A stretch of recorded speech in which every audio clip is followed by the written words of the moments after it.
You have the ability to control anything that you want. Like, set a goal, reverse engineer the process, work backwards on what you need to do to get that goal. The worst thing that I see people do is learn this information and never implement anything.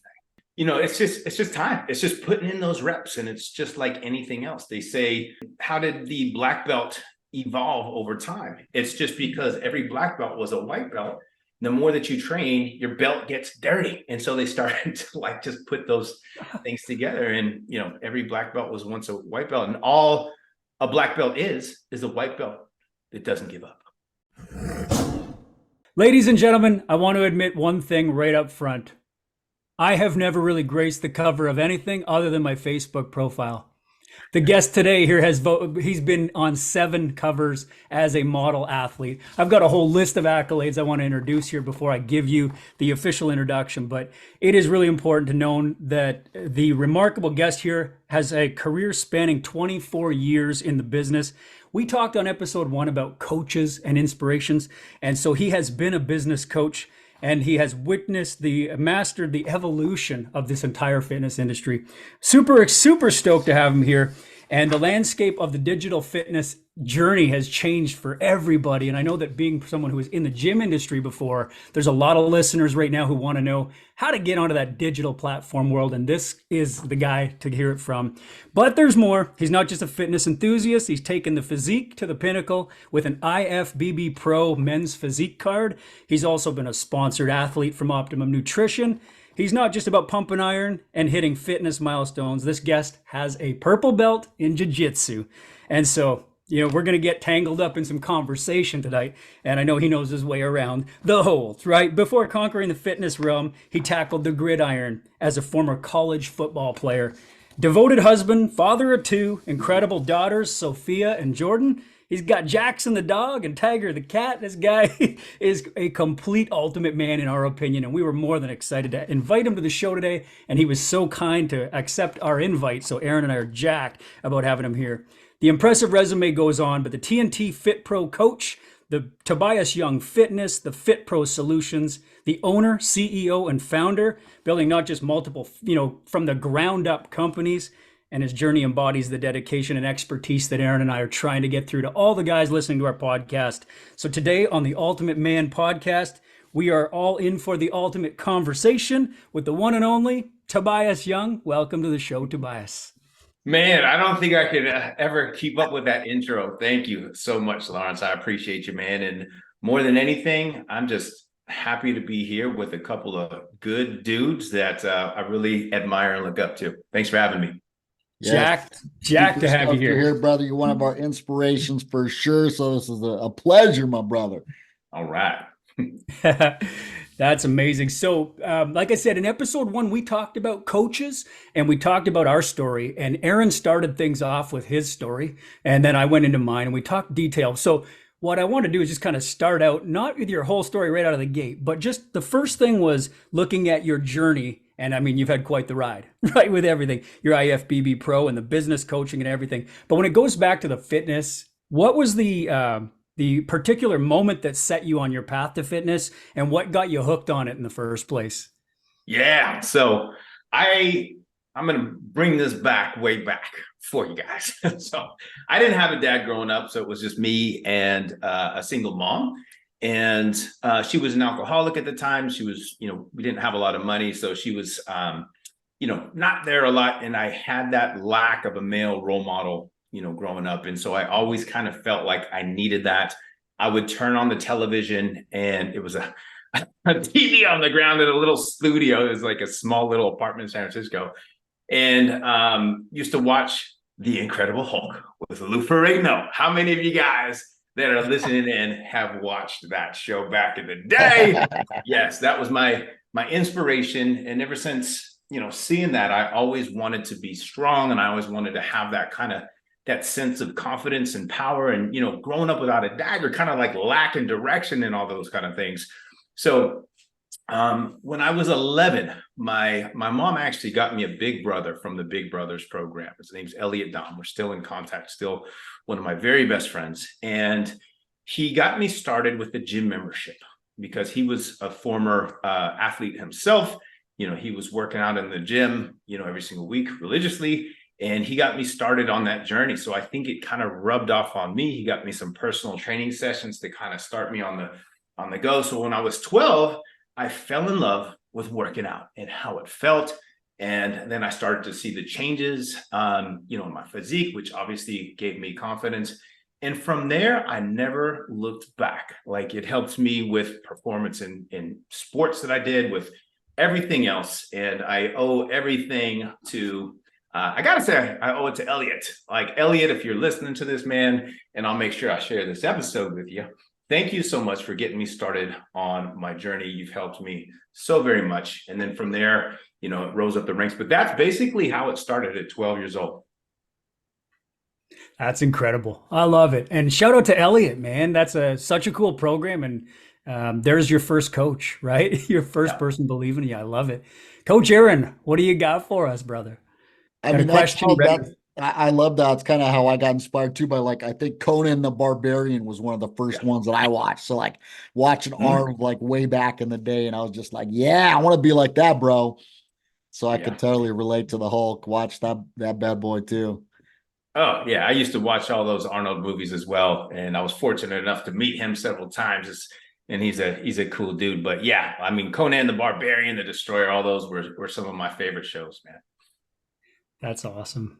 I love it. That's cool. And again, the idea of superheroes and leaders and things like that, it's something. I guess Aaron's got the big Superman logo thing in the background, Superman Jameson, and so we've all got our idols. And sometimes they don't always wear the cape. It's kind of cool. I love that. Very cool. And so when you got into the industry, were there any specific dreams about bodybuilding and stuff right out of the gate, or were you just doing it, for the health benefits and what was your purposing behind getting into the not just the Lou Ferrigno influence, but what would you say would be the main objective, I guess, early on? Yeah, well, when I was really young, believe it or not, I did get bullied a little bit because we were moving all the time. So every 6 months, my mom was moving. I don't know why, apartment to apartment. I was like, could you not just like stay somewhere for once?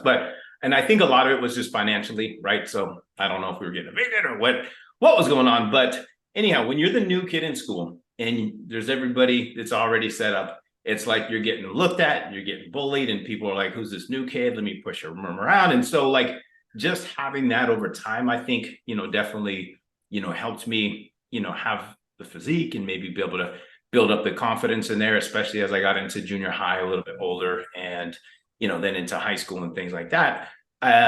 Right off the bat, I wanted to always have that strong physique because obviously seeing Arnold and seeing Lou and all these guys, like, that was like, wow, it was kind of like superheroes that were in real life. And I did have a goal at one time as I started to, develop my physique. I was like, I just want to compete. I want to compete one time. And I just want to, like, I don't care if I keep competing, but that was my goal. And then, so I set that goal. And in 2002, I actually did my very first bodybuilding competition. I took second place. It's called the Border States. I remember it well. And I went against, a lot of guys who have been competing for all these years. And everybody's like, who's this dude? Like, coming in shredded. I didn't have a lot of size, but I was pretty freaking lean. I think my first show, I was tested at like 4.3% body fat. So not bad for, your first bodybuilding show. And so from there, I got hooked. And I was always kind of like, man, if I could just, bring out my back. And then it was kind of like, bring out my shoulders. And so I just started competing. And the good thing about it, man, is I never competed against like, oh, I got to beat this particular guy, because there were some big names that I would compete against. I just wanted to compete against myself. And I wanted to be a better version of myself. And I wanted to improve how I was my previous show. And so that's all it was. I would just work hard. I would eat, obviously the right type of foods. I would train like a beast. I would get my rest in. I was taking my creatine and going to the supplement store and spending all my money on protein powders and everything, and, doing that. And then it just became one of those things where I was like, man, like, I can maybe even, do something about this. So then my next goal that I had was actually to get on the cover of a magazine. I was like, man, if I could.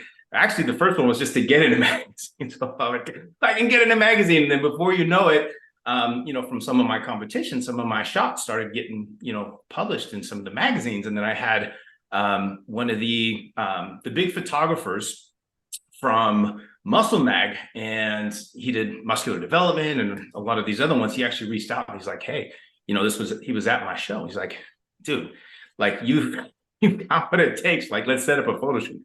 I was like, who is this guy? And I looked him up. I was like, oh, damn. He was like filming all the top pros, IFBB pros. And I was just an NPC competitor. I hadn't, turned pro at that time. We set up some photo shoots. It was just amazing. I was like, oh my gosh, the way that they film, you and take these shots, it's just like, you see yourself in the mirror and you don't see that much. And then the way that they do it is just like, gosh, it's almost like it's like special effects, but it's not like special effects. It's just they're so good at what they do as far as these photographers.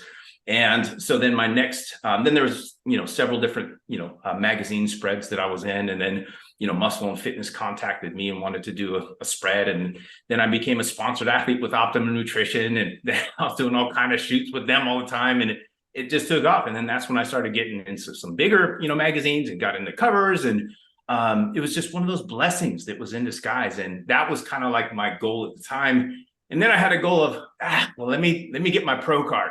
That would be fantastic. And then finally, after competing for so many years, in 2015, I finally got my pro card. And it was one of those like big backpacks that I felt like was taking off because, as a personal trainer, having that IFBB pro next to your name is kind of like, you've made it. Now you can like kind of have that authority and feel confident with it where you're at the top level, like you've done that and you've competed and you've been there. And so that was one of my biggest accomplishments, Coach. That's awesome. I love it. Wow, man. And I prepared a bunch of questions because I'm like, we got some good questions I want to get through to. And it's like, as you tell your story, we're just touching on all the different questions and things I want to get to. So I was like, I love it. This is great. Just keep talking, right? Keep telling us what's going on. But Aaron, what do you think? I mean, so in total, it was like what, 13 years from when you started competition to when you turned pro? Is that about right? 202 to 215 or something like that? Yeah. And then I competed in my last competition was 2017, the Puerto Rico Pro. Okay. Nice. Yeah. So I would just like to put that out there to our audience listening that that's some perseverance, man. He fell in love with something. He found a passion for it. He knew that he was gifted and good at it, and he just kept pursuing that. But it didn't happen overnight. Like brother's been working at it for years and years, like 13 years ish, to be able to reach that high level. So hats off to you for just crushing it and staying consistent like a boss, bro. Yeah, appreciate it, man. And that's 13 years competing. But can you imagine like all the years, the years doing, I think probably 20 something years I was working out before, that stage. And some people never get that chance to, make it to that level. So I feel blessed, man, because there's so many other things that go into it too. And just like, it's just one of those things where I love being able to look back, but it's not who defines me as a person. And I think that's a big thing that doesn't get talked about a lot, because you see a lot of the IFBB pros and a lot of the pros in all the different industries, in football and basketball and all those things, and they change as a person because of them being a professional athlete. But in reality, they're the same person. And so I always knew, like, dude, this is going to go away. I'm not going to be on the covers forever. I'm going to get older and I'm not going to be in there. And so I always just wanted to keep that humbleness and always just be the same person where I was approachable, the same as if I'd never competed or if I've been pro or if I hadn't or whatever it is. And I think when you take that, with you, no matter who you are, what stage you're at, and you just remain humble, you're going to be the best version of yourself, man. And so many people change and then they never get past that. Like I had, some other friends from the fitness industry, because obviously being an Optimum athlete, I was going to all the Olympias and Arnold Expos, and I was meeting all the pros, and I knew them, on a consistent basis. And so many of them were amazing dudes. Like, dude, Jay Cutler, he's like a top dude. Like, dude, he's super cool. You can talk to him anytime. But then there's other pros that it's like, man, they feel like their shit doesn't stink, and I don't want to talk to anybody who's not above and beyond what the level. And it's just like, it doesn't make any sense, man. Like, you are a person just like anybody else. Everybody has feelings. Everything's going to go away from you at one point or another. So, just be the best freaking person that you can be. So I just take that with me. Just wanted to share that. Yeah. That's huge advice, man. I love that. I love that you kind of bring it back to just the human level too, right? Because we idolize and we celebritize and we get caught up in that whole starstruck thing. And then we get a guy on the show like yourself who could drop a name like Jay Cutler, and most of us are like, "What? You met that guy?" And you're like, "No, he's just a regular dude. He's a super good dude, right?" And that's just amazing. I think that it's very cool to have met some of them. They always say sometimes you don't want to meet your heroes, or you wish you hadn't. And in your case, there you've had a chance to experience both.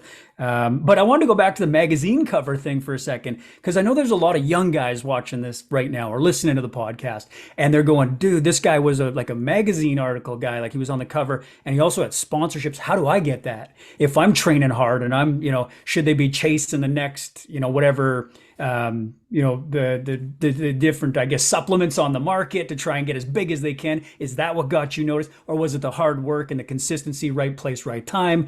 What advice would you have for a young guy trying to do what you did to get on a magazine cover or get a sponsorship?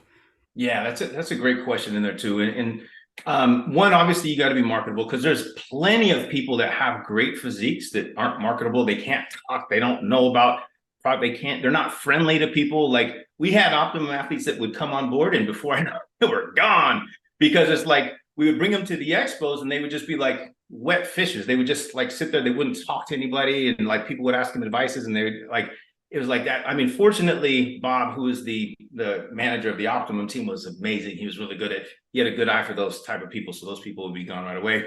But that's the thing too, is like, you have to show that, you love the products, first of all. So I was always an Optimum Nutrition fan. I used to manage Gold's Gyms, and I would have all Optimum, and then I would have a little category of like, here's some other stuff in there too. I was just a huge fan. I lived and breathed in, Optimum Nutrition. So it was one of those things that's a no-brainer for me. And what I did was I ended up applying, because you can go to the different, supplement pages, and you can go to the athlete section. You can say, hey, apply to be an athlete. And so what I did was I applied to probably 10 different companies. But I had, Optimum is always like my number one.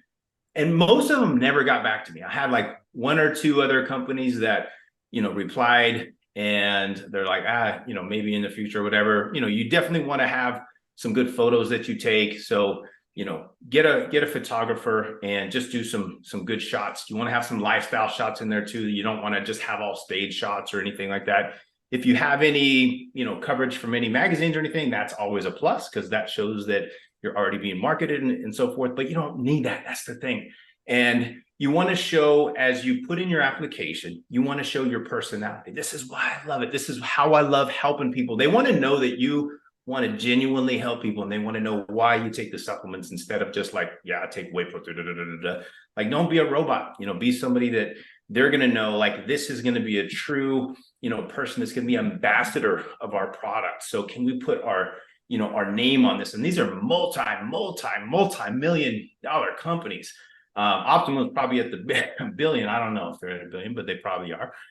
With everything in there, I've been seeing all their facilities are huge, and they have thousands of people that they employ. So I'm sure that they are. But yeah, overall, it's simple. I mean, you literally can apply and then send follow-up messages to them. Don't just assume that they're gonna like, yes, bring you aboard every time. And keep at it too. And don't think that that is going to be the end of the world. Like, oh, I need to get a sponsorship or else I'm a failure. No, like, so many amazing, people don't have supplement sponsorships. And also, people think you're going to be rich from getting a supplement sponsorship.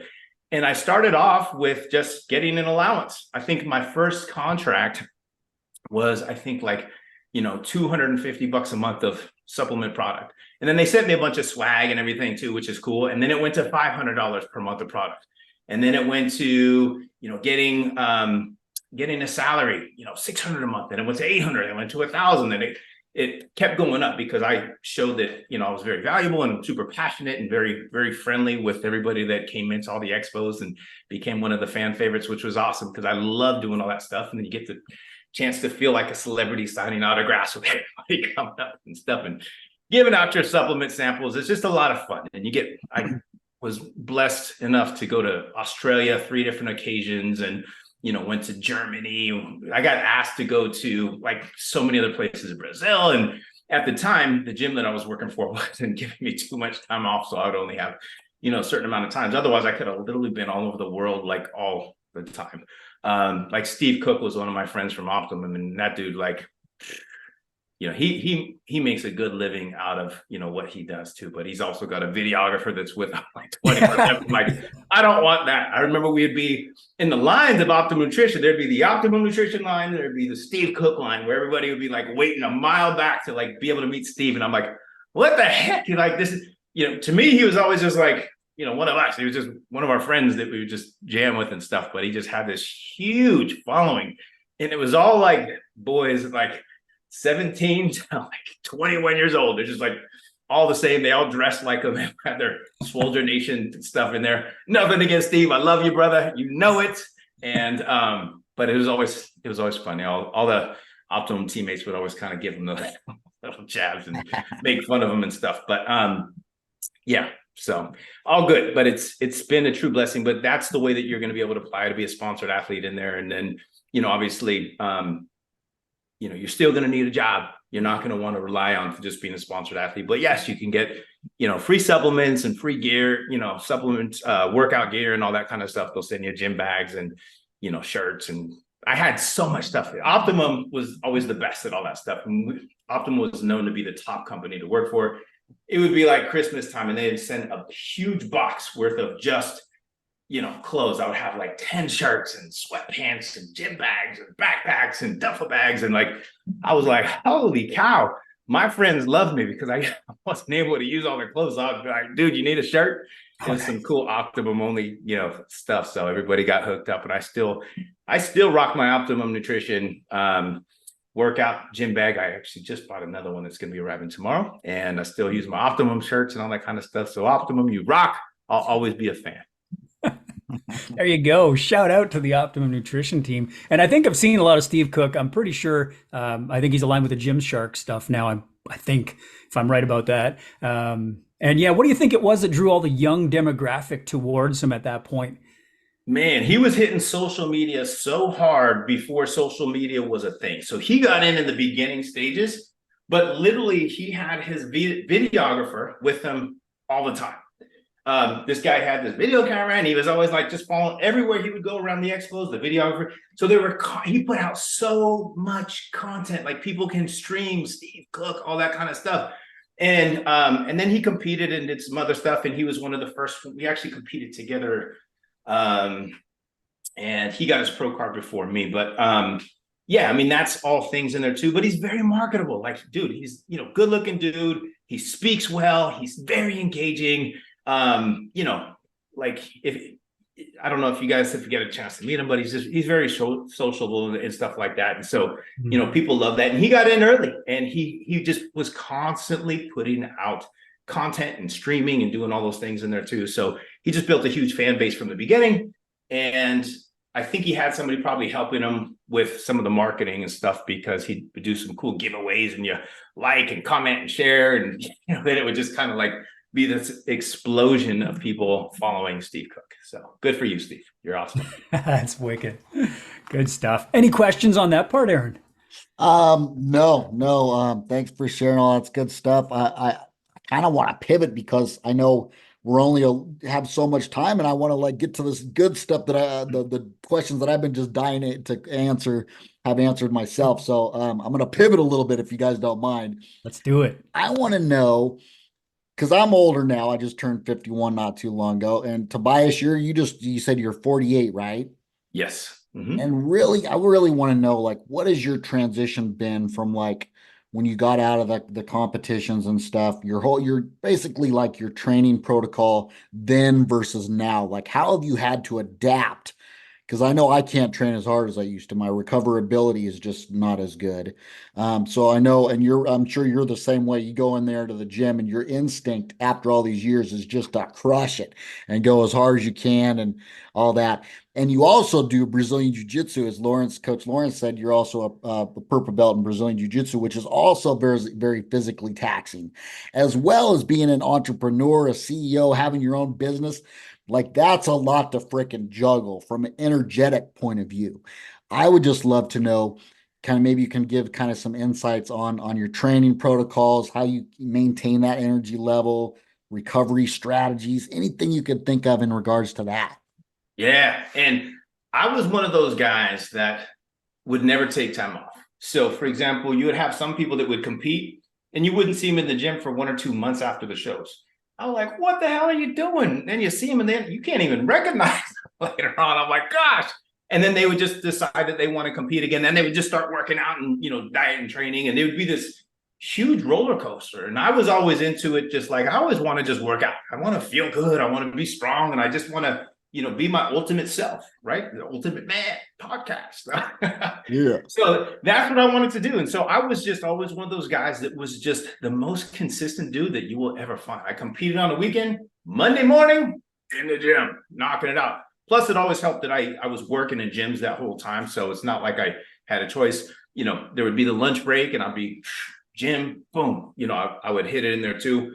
But as far as my workouts, man, the big thing that changed, and I'm so glad I'm not competing anymore. Nothing against you competitors, but I'm not the biggest fan of doing those long, boring cardio sessions. Like I would rather do some HIIT. I'd rather do some jujitsu. I'd rather do some some battle ropes after my workout or some kettlebells, like burn off some calories that way. And man, when I was competing, I would work up to it. So I'd start off probably at 20 or 30 minutes of cardio. And I have a stair climber. I had a stair climber, and I still do have a stair climber, and I still have a treadmill and stuff. But I would do that in the morning, and then as I got closer to the show, I was doing more cardio and more cardio and more cardio, and I would work up to doing like freaking 250 to 60-minute sessions a day, on top of 1 to 2 workouts a day, on top of managing the gym, on top of online fitness coaching, on top of being a husband, on top of being a daddy to 2 girls. It was just like, so I wasn't sleeping. I was irritable. I was a freaking jerk. And, not too much. I mean, I was good, but I would definitely have my times when I was just like short fused because I was like no sleep and I was on fumes, but I know I had to keep going because I had a competition coming up or something. And then I'd have to miss out on all the freaking good food. My wife is Mexican and her family likes to do these get-togethers and, these barbecues. And I would go to these things getting ready for a show. And I would sit there and get my little Tupperware container, eat my chicken in my, and people are like, what the hell, Tobias? Like, dude, have some food. I'm like, no, I'm getting ready for a show. And they're like, one bite won't hurt you. I hate that. If I heard that another time, if I had $1 for every time that I heard that, I'll just say that I would be a richer man. Anyways, I got sick of that. And now I can actually enjoy life. I still eat clean year round. It's part of my nature. But if I want to go out with the family and have pizza, I will. It's not a deal. And I love being able to do that. And when you have such a restrictive lifestyle, when you're competing, especially at a very high level, like you're weighing every single piece of food that you put in your mouth. It's just like, and you're literally, I would tax myself. I was always very conditioned. I was one of the most conditioned athletes on the stage.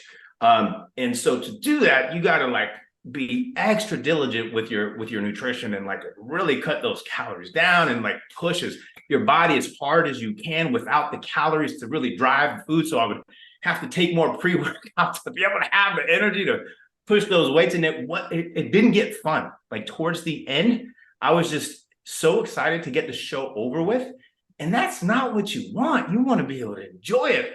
So, I mean, as I got going towards, the ender, or I should say latter parts of my competing career, I started to have a little bit more balance and do some different things in there too. But it was never easy. And so that was always one of those things that I'm so glad that I don't have to do that type of cardio anymore. I'm so glad that I can have balance in my life now. I'm so glad I can go out to dinner when I want to and not bring Tupperware while my family freaking eats delicious food in front of me.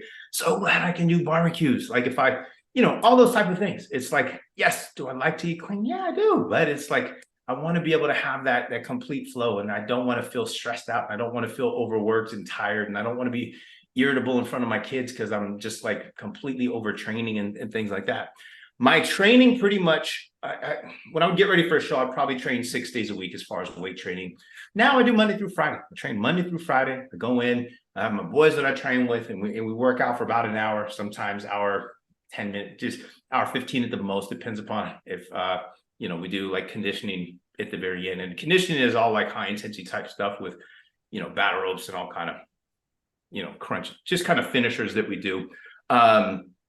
But besides that, man, it's like the cardio I don't have to do, but I'll always train like that.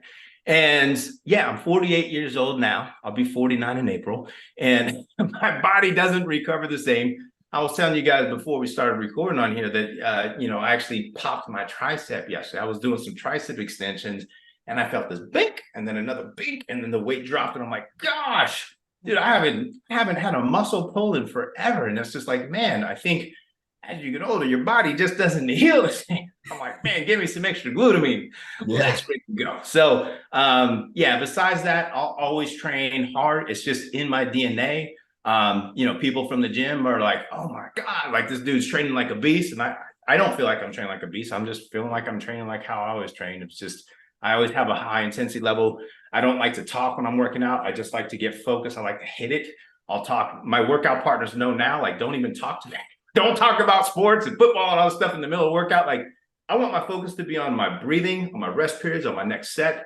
And it's just the way that I am. And then after we joke around, 49ers, MVP, Brock Purdy, let's go. Like, whatever it is. But that's kind of the difference in a long way of answering that. Yeah. What's your muscle split like? Do you do like a push, pull, legs, like 2 muscle groups a week, 1 muscle group a week? Like, I find that I need a little more recovery, like I said, now that I'm older. So I'm doing just like 1 muscle group a week at this point, which is good maintenance. And I've even heard some new research that you can even grow and make some gains on even 1 muscle group a week. What do you think about that? Yeah, I do both. I'm always changing up my workouts. I never do like 2 workouts in a row that are the same. I'm always changing it up. And I think that's one of the things that makes it fun for me and keeps it fresh and keeps my body, always guessing and things in there too. So typically I'll have like a push-pull day where I'll do like chest and back. And the way that I break it down is sometimes I'll do all chest, all back. And other times I'll do all incline type movements for chest and then all high level pulls on my back. And then the next time that I do it, I'll be flat and then all my flat rows. So I'll kind of break it down where I'll train each of those like twice that week. Other times it'll be 1, but I'll do it fully. And then I'll have typically like, big body part with a small, like a shoulder, calf, and maybe get some abs in there. And then I'll have legs usually by themselves and then kind of do some things. And then lately what I've been doing, this is probably why I pulled my muscle, because I've been adding multiple muscle groups together and trying to train twice in the week. And I think just like pushing so hard and usually training like 1 muscle group per week, but then I'll have like the smaller muscle groups that I'll train twice, like calves and abs. I'll usually train twice a week, but my big main body parts was once, but I just tried kind of grouping them together. And it's like, I think my body said, T, you better chill out, homeboy. No doubt. That's awesome. We've been talking a lot about our forum. Aaron and I have an Ultimate Man forum that we're trying to encourage people to be part of, because inside that forum, we're going to be addressing questions and things that people really want to hear about. And we're going to take our questions from there. One of the things that we've been hearing a lot lately, and I thought who better to ask than you, is going to be about, what is too much? How much is too much? Some of the guys are wanting to hit the gym for an hour and a half to 2 hour workouts. And again, they might be, like Aaron said, over the age of 40, and maybe they're under the age, but is there such a thing as age-based as far as the time amount goes? Like, how much do you think is too much training in a week or even in an hour or 2 hour session? What would be your advice there? Yeah, and I think there's going to be variables in that, to be honest with you, Lawrence, because some people do long rest periods, low intensity. And for those kind of people, yeah, an hour and a half or 2 hours, like, yeah, you can. I don't know if you want to do that, but you can. You see people that are, on the machines and they're just kind of sitting there taking forever. And then you'll see other guys that are, bam, hit it super hard. The higher the intensity level, obviously the shorter in duration that you're going to want to go. So that's going to be a huge variable for you. In there too, just like cardio. If you're doing HIIT, you're not going to do an hour long of HIIT training, or you'll freaking if you do hit the right way, you won't be able to do an hour, right? It'll be like 15 to 20 minutes and you're good. Same thing with your intensity of your weight training workouts. And then just keep in mind too, like, your hormones, your cortisol levels are going to escalate after about 40 to 45 minutes. So then, that can negatively affect you if you're going super high intensity for a long amount of time. It can have a negative effect in there too. So what I like to do is really keep it like 45, 50 minutes of the meat and potatoes. Bam, let's freaking go. And then I'll do some conditioning afterwards, and total of hour 15, like I said, at the most, and then it's a wrap. And then make sure I'm one of the only people, I'll do mobility stuff before I train as like a mobility type warm-ups. And then I'll do always mobility after I get done training too. And that's why I have really good flexibility. I can touch my nose to my knees, no problem, and just like basically do the splits and stuff. People are like, what the hell? I'll be in jiu-jitsu and I'll be like the most flexible dude there. And it's just because I work on people like, how are you so muscular, but still be able to have the flexibility? It's just like, you freaking stretch. you work on your flexibility and you become flexible. I know, Aaron, you're super flexible too. I've seen some of your kicks, man. So, and I'm sure you are too, Lawrence, as well. So I'll use the TRXs and I'll get full mobility in all my joints. I'll go up, I'll go down, I'll, move, do rotations and do everything in every major plane of motion too. So I'll be going, frontal, sagittal, transverse, all the different planes. So, making sure that my spine in the lumbar, the thoracic, and the cervical, like all the different places are all moving well. And then that's how you feel amazing, man. And you keep yourself from getting injury as well. You stay limbo and feel good, man. Now, do you do your jujitsu training on the same days as your strength training, or do you have a system for kind of breaking those up? Because that would be a lot to do a hour and a half jujitsu class on top of weight training in the same day. What do you think? Yeah. Knucklehead Tobias. Yeah. So, but I had ACL surgery, so I'm just recovering from that, which was an old football injury back from a long time ago, my second ACL surgery. So I'm taking a little bit of time off of Jew for right now. But yeah, so typically what I do is Monday through Friday in the mornings to late morning will be my strength training session. And then jujitsu I do in the evening times, and I'll do that 4 to 5 days a week. So usually I'll do 3 to 4 days of jujitsu Monday through Friday, and then I'll have the extra day that I'll do on like a Saturday. And I don't do the strength training on Saturday. I'll just do the jiu. So it'll be a little bit of a challenge. And then Sunday is a complete rest day for me, where I don't do anything. And I'm sipping on aminos during jujitsu, and I'm sipping on aminos as I'm doing my weight training too. I've always been a fan of that. So the more that you can have those essential amino acids and branch chains to kind of like speed the recovery process and, buffer some of the lactic acid and do those things is going to help you with everything too. And I'm very diligent about fueling my body with the right type of nutrients, in the morning, pre-workout before I train. And, I like to get it like immediately post-workout. As soon as I get home, I'm short drive, like less than 10 minutes away from the gym. And I'm having my post-workout meal. And I'm putting my creatine and I'll put my glutamine in there and rocking and rolling. Then I jam straight to get back to work. So that's how we roll. Nice. Do you do any intra workout as well? Like during the workout, any dextrose or anything like that? No, I don't do any dextrose. I just use my aminos. I usually use amino energy, so that way it has that caffeine kick. I don't take a pre-workout. I just use amino energy because it does have that natural caffeine in there too. I'll take some pre-workout, but it's amino energy, but I'll take it before I work out, and I'll take it intra, and that's my intra. And then post, I'll do my whey isolate with my glutamine and my creatine, and then my carb source in there. Nice. Yeah, that's cool. I think a lot of guys listening right now are wondering those things as well. What supplements should I be taking, if any?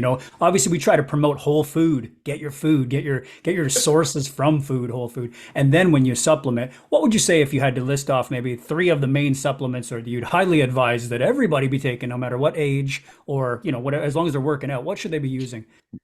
Yeah, I can kind of go over some of mine, and then I'll kind of go over some of the ones that might just be like some simpler ones in there too.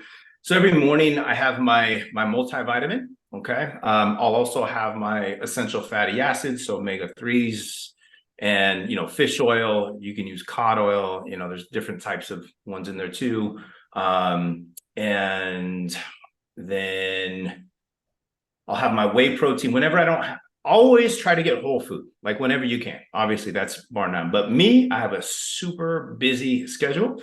So if I don't have time to like eat chicken breast or ground turkey or egg whites or any of that kind of stuff, I'm gonna have whey protein shake, and then I'll just have like grab a banana or whatever I can just to like get my protein and my carbs in there. So definitely I would say have your whey protein shake. Creatine, I take post-workout in there too. There's been, obviously that's the most studied ergonomic supplement out there. And I take ZMA at night. It's zinc, magnesium, and vitamin B6. So helps out with your natural testosterone restoration and helps you with sleep and things in there as well.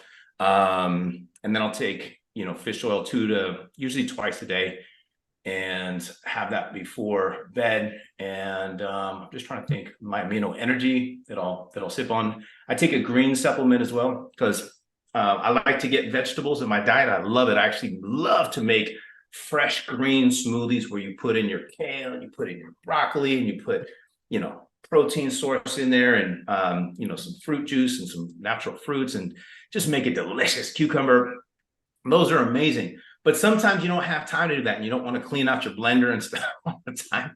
So I'll just do the greens, and I'll make sure I do that, because then it'll also have your prebiotic fiber, your probiotics as well. Really good for digestion and gut health and everything in there too. So those are like the main ones. So I would say, guys, keep it simple, right? So you can have your extra protein source when you don't have enough protein. Get yourself a protein powder. Then you're going to definitely want to get a multivitamin, just because your food, obviously it's best to get your nutrients from food, but your food isn't always going to have the full spectrum, especially if you kind of eat the same foods frequently. Then you're going to have high levels of certain nutrients and low levels of other nutrients. And so that's why it's good to just, make sure that you have your bases covered with that. And I always like to have my fish oil in there too. Really good for your skin, your hair, your nails, everything else, and the absorption of fat soluble vitamins in there as well. And I like to have a greens supplement just to cover my bases if I'm not getting enough, vegetables in there too. It's always really good to have the greens. And then obviously, the ZMA, because sometimes I'm thinking about work too much and my mind starts to get spinning, and I just need that little extra something to just help me really get good sleep in there too. And as you get in your 40s, obviously your testosterone levels are not going to be the same as you are in your 20s. So it's kind of nice to have something that will optimize your natural testosterone levels too. So that's some damn good advice right there. Everybody listening, listen close, rewind that, hear it again. That was awesome. I love it. Aaron, does that answer those questions or what? Yeah, that's just a solid foundation right there. Definitely. Those are like some go-tos for myself as well. I would also add something that's really important for me, because I've got so many old training injuries from BJJ and mixed martial arts myself too. I take a lot of like turmeric and boswellia, which are both really good anti-inflammatories. So you might want to add some of those to the repertoire as well. Yep, absolutely. Nice. And then, you can sip on your branch chains. It's leucine, isoleucine, and valine. And those are the 3 most abundant amino acids found in skeletal muscle tissue. And those will help out speed your recovery process too. So that's why I like to sip on my aminos as I'm working out as well. So that's one thing I forgot to mention. And the glutamine you mentioned And as glutamine. well. That's the glutamine. Yeah, I take glutamine post-workout. Yep. Yeah. Perfect. So Aaron and I will have to take your advice on how to acquire sponsorships, get those links into the show notes, and we'll be able to have our sponsors for the show, which is awesome. I wanted to ask something, and I think you and Aaron can both touch on this, and I can't. So I want to ask this as a fan of both of you. You've been through bodybuilding, you've been through football. You've done the sports route, but then you took on the BJJ, the Brazilian Jiu-Jitsu, and achieving a purple belt. Not everybody understands what that takes to get to that level, and to do, the bumps and everything you've got to go through to get there. So just give us a quick, comparison to your football day, to your bodybuilding day, to what it takes to be at a purple belt in jiu-jitsu, and everything that encompasses. I just want to hear about that and what it, mindset and everything. Bring it all to life for people who don't know what it is. Let's go. Awesome. So yeah, I did a lot of other sports growing up too. I, did soccer, I did baseball, and, wrestling was my big sport in junior high and high school.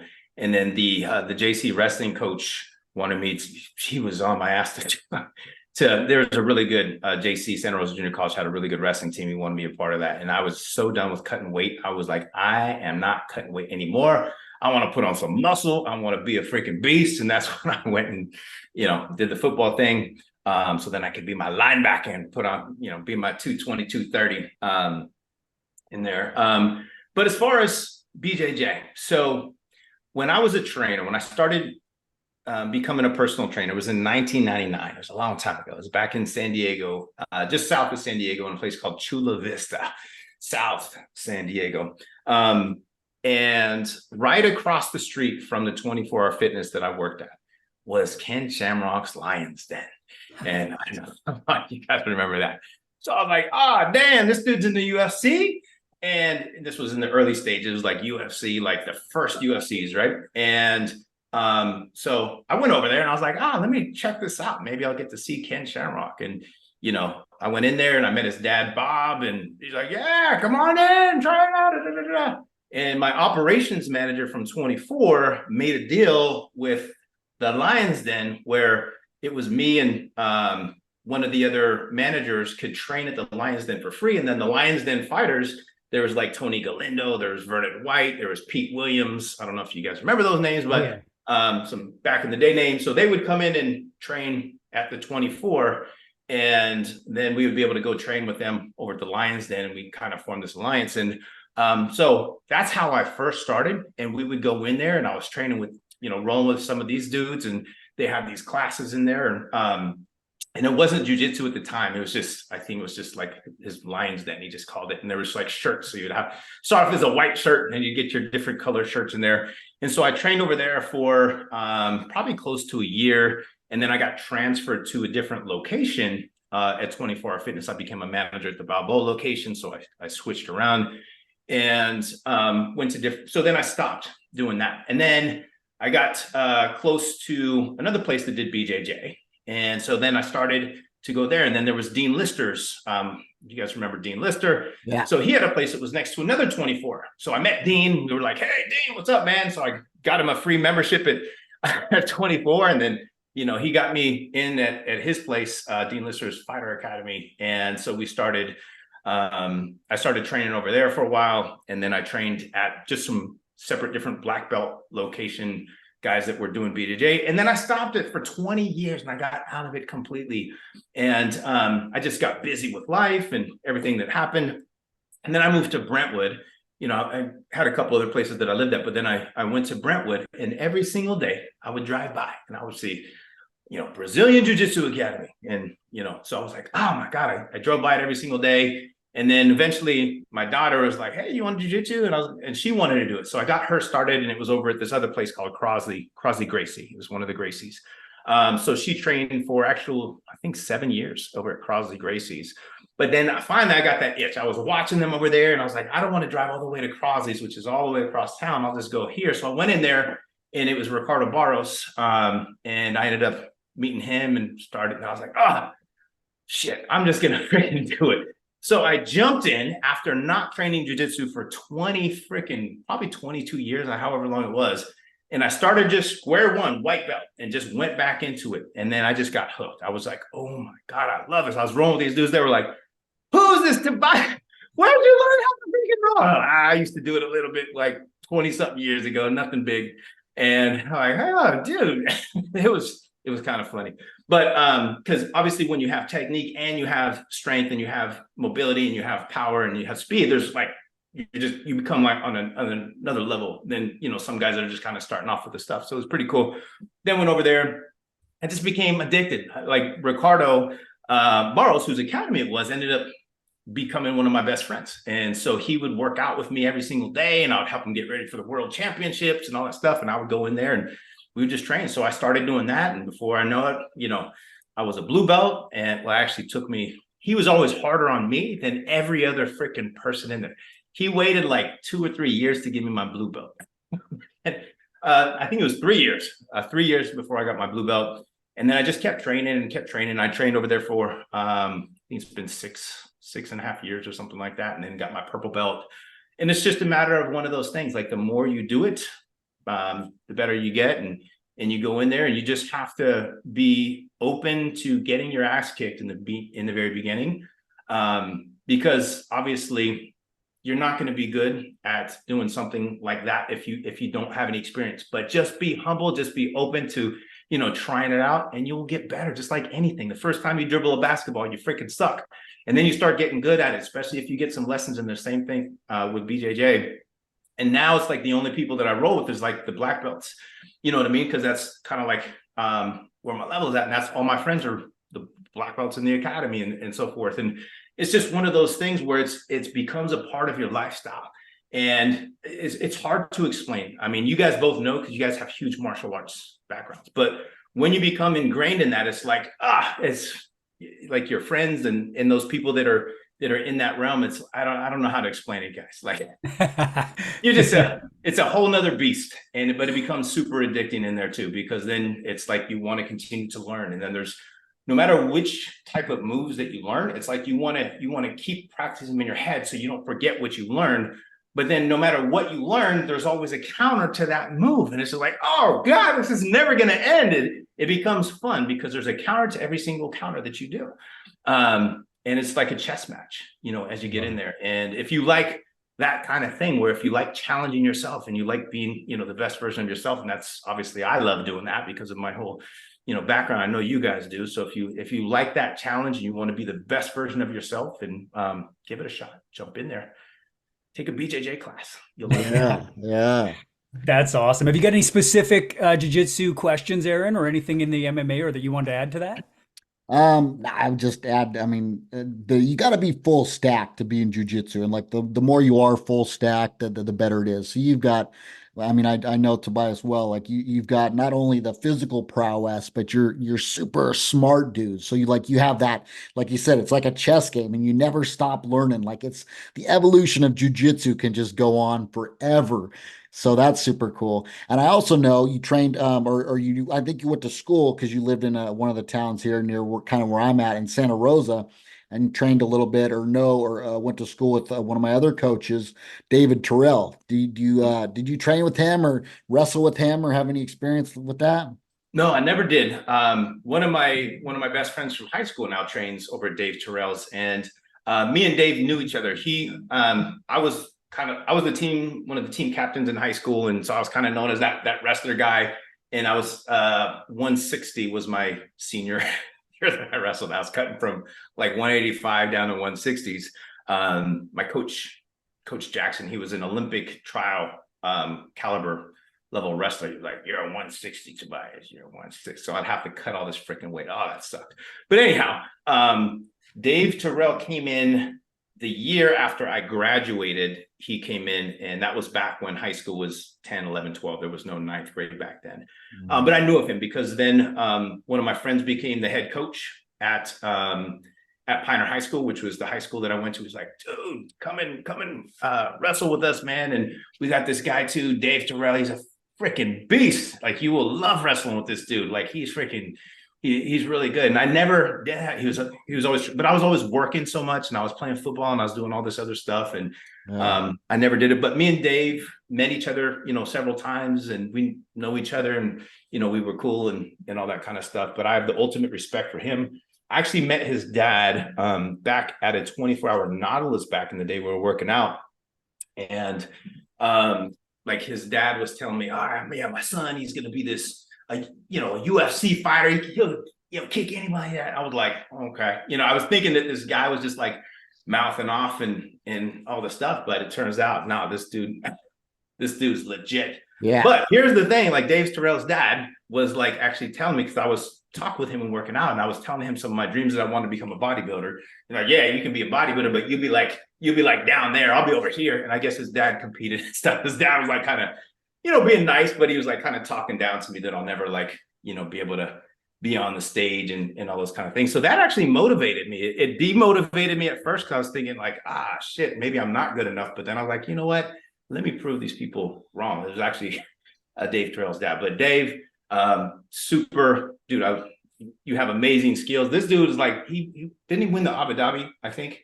too? I And think so. He's like world champion status. He's another just absolutely he's a boss freaking beast. legend in mine. He's another guy I want to hopefully have here on the podcast here pretty soon. Yeah, So super cool dude. yeah, and I just actually saw on his Instagram the other day he had a picture of his dad that just came to his gym and was training there at the gym with him. So I mean his dad's got to be up there. And he's still training jits too, so it's something you can just do for life, like I said. Yeah. Oh, are you gonna watch the UFC? Are you a UFC fan as well? I'm a huge UFC fan, but I haven't been able to watch it for a long time. I used to have all my buddies, and we would always like watch UFCs. And like for the last couple of years, we fell off, and we used to have like UFC, and we used to do poker night and all those kind of things. And we've all just been getting super busy. I'll still catch some here and there, but I haven't been able to, unfortunately, get in it how I used to. I used to watch every single freaking UFC, but Yeah. yeah. That's cool. Aaron and I are on the same board. We want to talk UFC. We want to talk martial arts on our man on the Ultimate Man here, and we're going to try to when fights are coming up, we want to talk about them a little bit and put a prediction out there. Have you seen anything on Colby Covington and Leon Edwards, or are those names just not familiar because you haven't been in watching it lately? No, I know. Yeah, I know both those guys. Oh, Yeah, dude, cool. I'm in the freaking sport.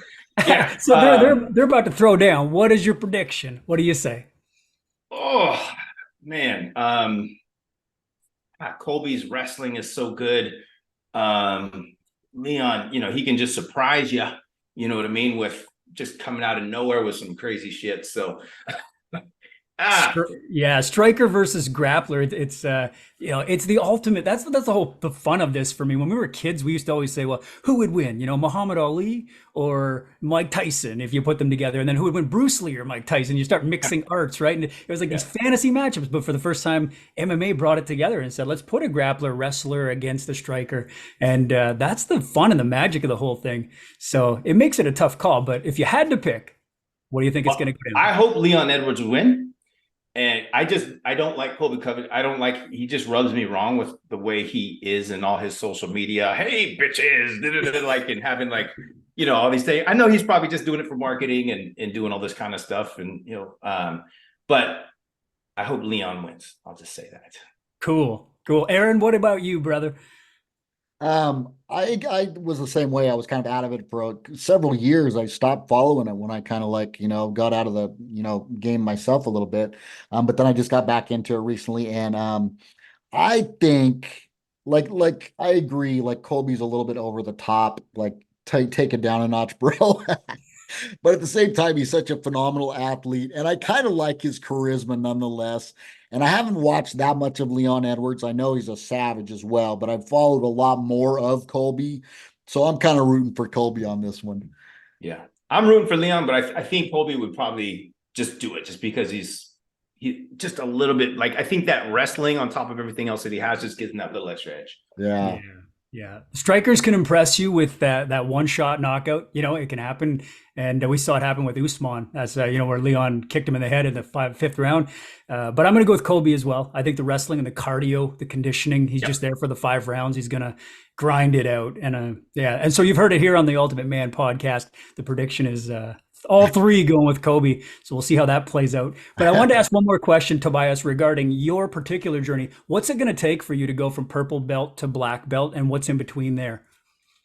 Well, in between there's a brown belt. But it's just time and consistency. Like I just had 2 friends at my academy that I roll with all the time, and they just got their black belts last night. And it's just like I can beat those guys, but it's not about beating them. It's about actually knowing the art of jiu-jitsu and not using your strength. That's the thing too, is Ricardo, you get pissed off at me. He's like, don't use your strength. And I'm like, I'm not trying to. It's just when I go to do something, if you're, if you have more strength than the other person, sometimes it looks like you're trying to use your strength, but you're just literally just doing moves and stuff. Aaron, you probably know about that. You're a freaking beast yourself too. And, in there too, but it's just time. It's just putting in those reps, and it's just like anything else. They say, obviously, how did the black belt evolve over time? It's just because every black belt was a white belt. the more that you train, your belt gets dirty. And so they started to like just put those things together. And, you know, every black belt was once a white belt, and all a black belt is a white belt that doesn't give up. And that's what they badass. ingrain. And so that's all it is just, you know, continuing to go in there. And I'm not one of those guys that's like, oh man, like I'm not a brown belt now. Like, no, it's just like, it'll happen. It's just putting in your reps and all with due time. And, you know, for those of you who don't know, like in BJJ, they give you stripes too. You know, a stripe is just kind of like a notch on the belt, just showing you, you know, that you're moving up in there too. Ricardo doesn't like to give stripe. Just give you a friggin' belt, but you're supposed to do the stripe thing. But anyhow, yeah, it'll probably be, you know, more time. How long did it take me to get my purple belt? 6 years. So, you know, my buddy Brian got his black belt. It took him 13 years. So everybody's a little bit different. You know, when I train jiu-jitsu, I'm very consistent. I'm one of those guys that's like, I'm just there. Like you'll have some people that will be there and then they'll stop for 3 months and they'll show up for a class or two and then they'll stop for 3 months and like, oh, I've been training for, you know, 2 years. I don't have my blue belt yet. Well, it's, you know, they're not consistent. So it's just like, if you can make sure that you just show up in the gym, it's just like anything with your diet, right? So you can say, oh, I'm doing this diet, but you're only doing the diet 3 meals out of the whole week. For the others, you know, meals, you're eating like shit. And it's just like, it's going to take you longer to lose the weight or to gain the muscle or whatever it is if you're not consistent. So consistency by all means is going to be the top ingredient that's going to be there for your success. That's super cool. I love that. Great advice. And so now you take that, you know, obviously you're taking everything you learned in football, everything you learned in all your bodybuilding, and then you put it all into the fact that you've got all this experience. When did you decide it's time to just coach now? It's time to create Fit Pro Solutions, and it's time to create the TNT, you know, for elite. Those of you who don't know already, I met Aaron in this program and had a chance to be coached by Tobias. And that's what is such an honor to be here today. I mean, I feel like we are learning from all your experience, and then we're taking that and we're passing that along to the men listening and learning from us who get into our programs as well. But when was it that clicked for you and said it's time to start this coaching model online? Well, I started doing online fitness coaching 14 years ago. So as far as the whole online thing, it was before it became one of those things that you kind of had to do. Now people had to pivot when COVID hit. That was what, 3 or 4 years ago. But how I got into the online fitness coaching was back because I was featured in some of these magazines and so forth. So people would be emailing me and reaching out to me like, hey, like, you know, what's your workout split? You know, what's your nutrition plan? Can you coach me? Like, you know, can you, you know, like give me stuff? And I was like, shit, I guess I can. At first I was doing it for free. I was like, screw this. Like I start paying for this. It's too, like, you know, when people start, like the first time you do it, it's free. And then you start realizing, dude, I need to get paid for all the time. And I was putting out all these spreadsheets and things. And there was before there was like training apps and everything. So I was having to do all these manual freaking work. And then what I ended up doing was like, dude, let me get a website so I can stop having all these people that would be like, well, you do it for free. I'll be like, hey, here's my website. If you want to do it, you can sign up here. And so I built everything from scratch. I built Weebly. I had no experience with a freaking website. It was like one of those free Weebly templates. And I would go in there and I created a website. And then I started to do online coaching. And, you know, from there, it just started to grow. I struggled like a mofo for the first 5 years because I was trying to figure out how do I make this work and and you know, I would have people say, oh, well, you know, you need to do like, you know, SEO on your website and all this stuff. I'd be like, well, how much is that? And they'd be like, it's like $500 a month. I was like, shit. I was like, okay, here. And then nothing was happening. And then I'm like, why? I paid you $500. It's been 3 months. I don't have any leads coming in. Like, oh, this is a long-term thing. It's going to take time, you know, and then I'm like, screw this. And then I would have somebody else say, oh, you need to have a high conversion website. You know, how much is that? $4,000. $4,000. I was like, shit. Okay, well, I guess if I make this my business, I'm going to need a high conversion website. So I did that and that didn't freaking work. And then they're like, oh, no, you need a funnel with a, and it was like one of those things. And I was like, you know what?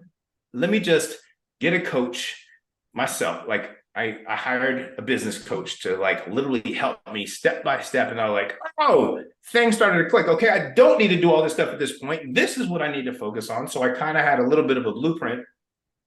And then as I started to become more successful, I started to get higher level coaches. So obviously the investment goes up, but then you get higher level type of things to work on. And over the time, I've now invested well over 6 figures just into myself, into my own learning, because I think there's no other better place to invest than in yourself, right? You're going to spend the money anywhere on some dumb shit. You're going to buy some shoes. You're going to buy some freaking food. You're going to spend some beer, like whatever you're going to do, you're going to end up spending it. So may as well use it for yourself, where you can invest in your mind, which is the most important asset.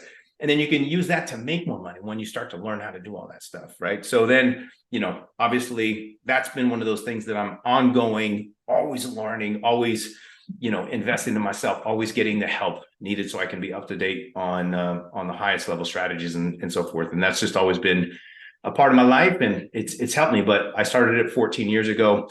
How I got into the business coaching, I never wanted to do it. I was asked by so many trainers that were like, Tobias, dude, they'd hit me up on social media. I see what you're doing. Like, dude, show me what you're doing. Like, will you teach me? Will you coach me? Like, I'll pay you how to, show me everything that you're doing as far as your online training business. And I was like, nah, I don't have the time. I don't want to do it. I was at that stage where I was so invested into my fitness coaching business and getting my clients the best results possible. And I was like, I wouldn't even know how to do that.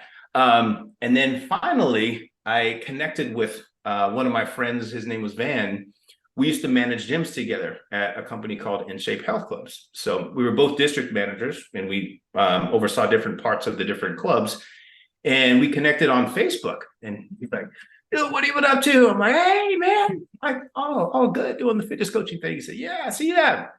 I said, I'm actually helping, the fitness coaches with their online business now. And I was like, oh, damn, that's cool. Good for you. And then he's like, dude, would love to have you, come into the group. We bring in some people sometimes, and I'd love for you to be a guest. And so I was like, sure. Yeah, no worries, man. So they went in and, I gave some value to the call, and everybody was like, love me. And they were still hitting me up.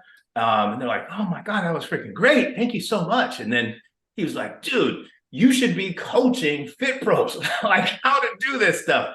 And I was like, nah, dude, I just, I've been doing the online training thing. And then, then I started to think about it, and I was like, ready for that next phase. And I think it didn't happen right away. I think it was it kind of weighed at me over time. And I was like, you know what, that would be something I can do. And I would still do my online fitness coaching. And then I would, also help him with this business. So then we went in, and he was actually, he had elite level coaches program that he was in.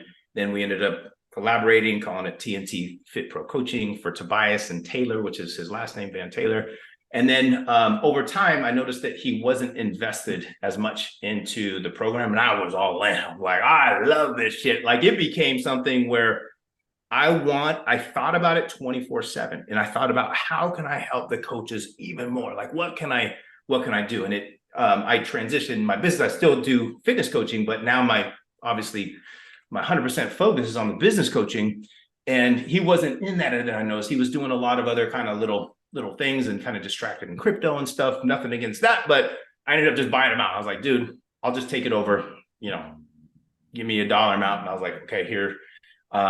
I took care of that. And then I was like, this is my baby now. I get to run it how I want. I get to give it everything.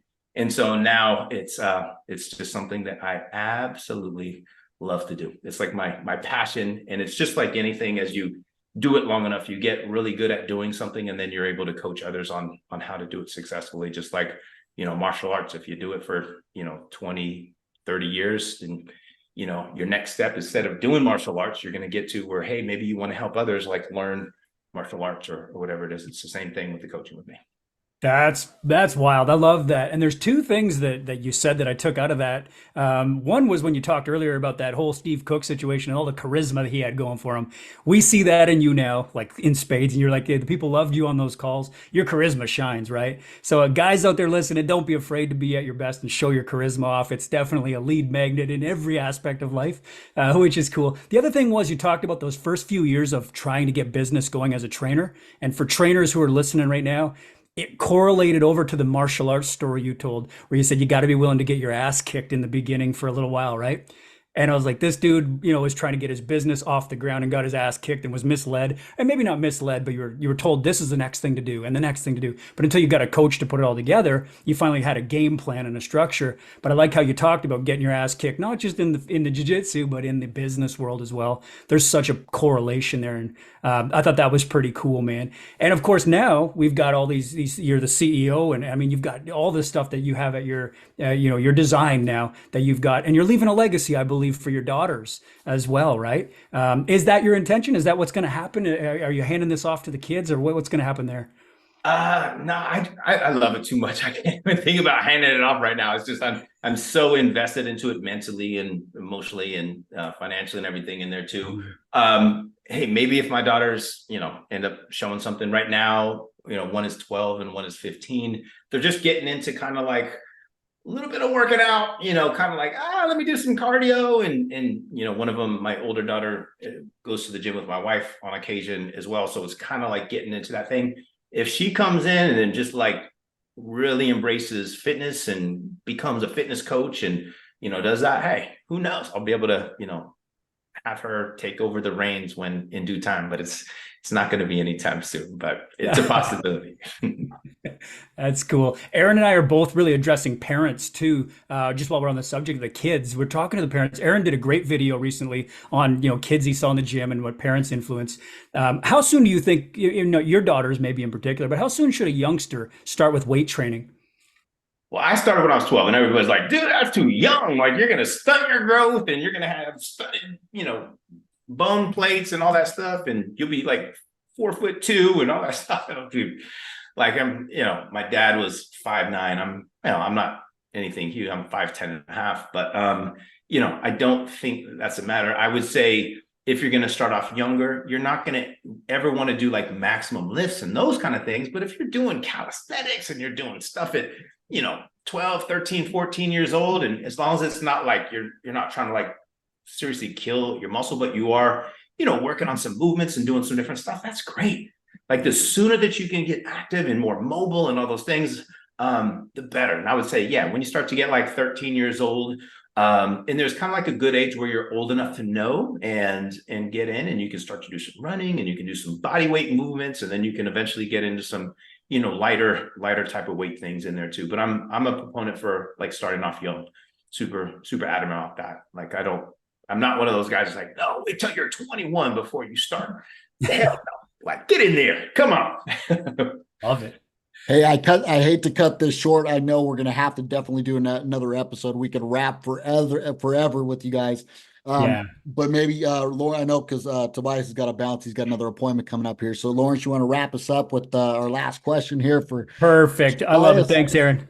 Absolutely. And so at the end of every episode, we have what we call the main event. Having you on tonight was just a highlight for us, a main event. And we always want to ask the final question. Based on your experience and your expertise, what are 3 things that you'd suggest any guy listening to the podcast and listening to our show should be doing to be in alignment with becoming the ultimate version of themselves or the ultimate man? What 3 things would you tell them to be doing?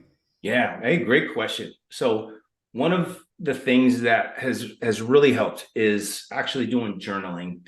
And it's not like you have to do it every day, but it's good to do. But it's good to map out kind of like your starting point, know where you're at. You want to know, where your strengths are. You want to know where your weaknesses are. You want to know how you can be able to improve on a consistent basis. And sometimes without journaling, you don't always see some of the details like, yes, I forgot. And appreciating things in life. And so, I use what's called the high performance planner. You can get them on Amazon. Brendon Burchard, makes them in there too. And I have my own version that I have in there too. But journaling has always been huge, and showing gratitude on a consistent basis. And then it also helps me plan out my day and my strategy and what did I get done? What do I still need to work on? That way you're not sitting there at the middle of the night thinking, oh man, I can't forget to do this. I don't know how many of you guys that happened. And if you guys, it happened to me a lot of times where I was like, oh, I should have wrote this down. I should have journaled. I should have, put down, what I need to work on. And then, there's other times you show up to, and you're just like, what do I work on today? And God, I got so much stuff to do. And you just get lost in emails and social media because you don't have a plan. So starting off with structure for your foundations of your day would be something I would definitely recommend. Number 2 is have realistic goals and revisit those goals on a consistent basis. So I like to have short, medium, and long-term goals, right? So you might have a goal that you have for, the month, maybe your 30 to 60 day kind of like timeline, right? And then you might have one that's pushed back to maybe, 6 months to a year. So if everything comes in alignment, like what do you want to accomplish? Because if you don't have any goals, guess what? Nothing's going to happen. You're going to stagnate. You're going to stay the same. And you're going to wonder why you're bored and why you're not happy with, your relationships, and you're not happy with yourself, and you're not happy with your career. And it's like, hey, if you want to like find true happiness, find out what your inspiration is going to be and write it down. Like that also goes to kind of like journaling, but you want to make sure that you have these things to be able to strive for. What would make you happy? What would make you happy, spiritually? What would make you happy financially? What would make you happy emotionally? What would make you happy with your kids, with your wife, or with your, partner, whoever it is, right? What are those things that you would need to do in order to improve yourself and feel good? And so then I set like a long-term one, which might be like a 5-year goal as well. So I'd have like a 5-year or 1 year, and then I might have my 90-day goals in there too. And then you have to revisit those. All right. So I have it on my calendar, on my Google Calendar, where it populates, and I have to actually fill out. I have my own sheet that I fill out in there too, but you don't have to have a sheet. But as long as you're revisiting those goals, and then set, some structure and some strategy in order to accomplish those. If you're one of those guys that's like, man, I wish I can afford to go on vacations, and all those things. Well, why aren't you? Well, I'm not making enough money. Well, why not? Well, I'm working at this job and I only make X, Y, and Z. Well, why? You have the ability to control anything that you want. Like set a goal, reverse engineer the process, work backwards on what you need to do to get that goal, right? Okay, I know we're not getting too much of that. So that's the second thing, right? And then the third thing that I would recommend would be actually getting somebody like a mentor, somebody to work with, because no matter where you're at, you can always improve and you can always get help, whether you start off and just do self-development, or whether you're going to go on a YouTube and, find a mentor on YouTube. It's not like you have to, always, pay for a business coach or spiritual coach or relationship coach or any of that kind of stuff. If you can, obviously, that's going to be your highest ROI, where you can like really work with them, and it can be more of a customized mutual relationship that you guys work on. But it doesn't have to be. If financially things are tight, freaking go on to YouTube, do some searching on some things that you would like to improve in your life, and find yourself a mentor and start to learn, and then start to implement the strategies that they freaking teach. The worst thing that I see people do is learn this information and never implement anything. That's why so many people are stuck and doing the same things every single day, every single week, every single month, every single year, and not having the things that they want. It's because they're not implementing, they're not, finding the strategy. And all three of those things correlate to each other, if you kind of know, right? So it kind of goes in. But those are 3 little pieces of advice that I would give for you guys. That's badass. Yeah. Aaron, what do you think? Epic, brother, epic. And I just want to say, Tobias has been absolutely instrumental in being a role model and inspiration, a business coach to myself and Lawrence. That's been enabled us to have a successful online personal training career. So if you're looking for some help in that arena, definitely reach out to Tobias. It's all about, I think, coming back to having a good crew of people to surround yourself with. So whether that's a business coach, we've got our Ultimate Man Forum. So if you're looking to level up in life, check us out on the Ultimate Man Forum, and we'll help kick your butt back into shape and help you level up in life. So I super appreciate you for being the positive inspiration that you are, brother. And it's been a pleasure.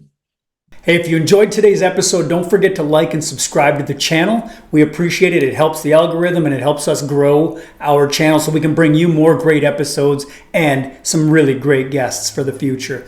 Also, if you're interested in working with Aaron and I and you want to gain some information and experience from us, then always reach out in the best way that you can. And that is going to be to get involved in the forum. It's the lowest cost way to do it, but you get a chance to mastermind with the entire group of men like yourself who are in it to win it. And that's what we want to get, is a complete community of like-minded individuals who are going to be in there, where Aaron and I can watch your form. We can motivate you. We have a leaderboard you can climb based on your workouts and performances. You actually get access to courses in there for free as part of your membership. There's always going to be more value in every program we roll out. You're going to have first access to. So we take the questions and the topics for our podcast right from the forum.